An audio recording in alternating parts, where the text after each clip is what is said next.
Chapitre 9 Temps et évolution chimique, cinétique et catalyse. La cinétique chimique est l'étude de l'évolution de l'avancement des réactions chimiques au cours du temps. Une réaction est instantanée si l'état final est immédiatement observable. C'est le cas des combustions, de certaines réactions très rapides, des réactions explosives. De nombreuses réactions sont plus lentes, par exemple la digestion des aliments, le mûrissement des fruits ou leur oxydation, la corrosion des métaux.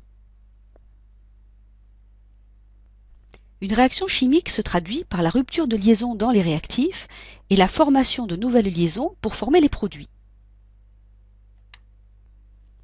Une réaction chimique est modélisée par une équation qui traduit la conservation des atomes de chaque espèce au cours de la transformation.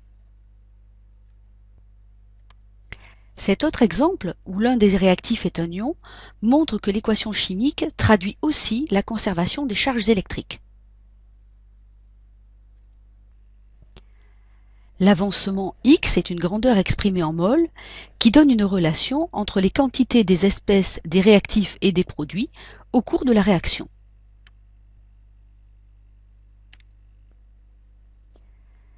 Ces relations sont explicitées dans un tableau d'avancement qui traduit les quantités présentes à l'état initial, celles que l'on peut trouver en cours de l'évolution de la réaction et les quantités présentes à l'état final. Comme suivre l'évolution cinétique d'une réaction chimique, c'est suivre l'évolution de x au cours du temps, on peut aussi suivre l'évolution de la quantité d'un des réactifs ou des produits au cours du temps et retrouver la valeur de x à chaque instant. Pour comprendre l'évolution d'une réaction, imaginons une réaction chimique entre deux réactifs matérialisés l'un par des boules bleues et l'autre par des boules rouges. La réaction chimique entre ces deux réactifs donne naissance à deux produits matérialisés ici par des boules vertes et jaunes. La réaction chimique se produit au cours de chocs entre les réactifs. Dans un milieu fermé, la quantité de réactifs diminue au cours du temps. La probabilité de choc efficace diminue donc elle aussi.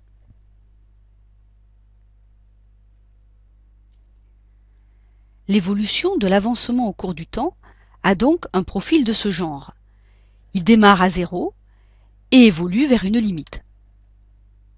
La vitesse de réaction peut être matérialisée par le coefficient directeur de la tangente à la courbe en tout point de l'évolution. On constate que ce coefficient directeur diminue au cours du temps jusqu'à s'annuler.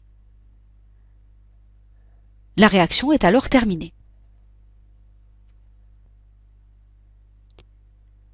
Nous étudierons en TP les facteurs qui peuvent influencer la forme de ce profil. On les appelle les facteurs cinétiques.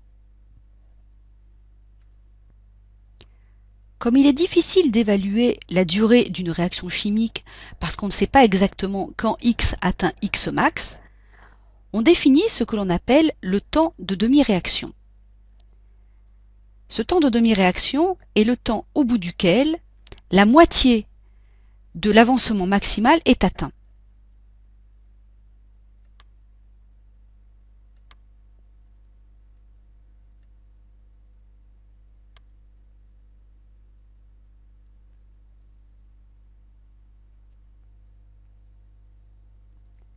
Le terme temps de demi-réaction est souvent source de confusion.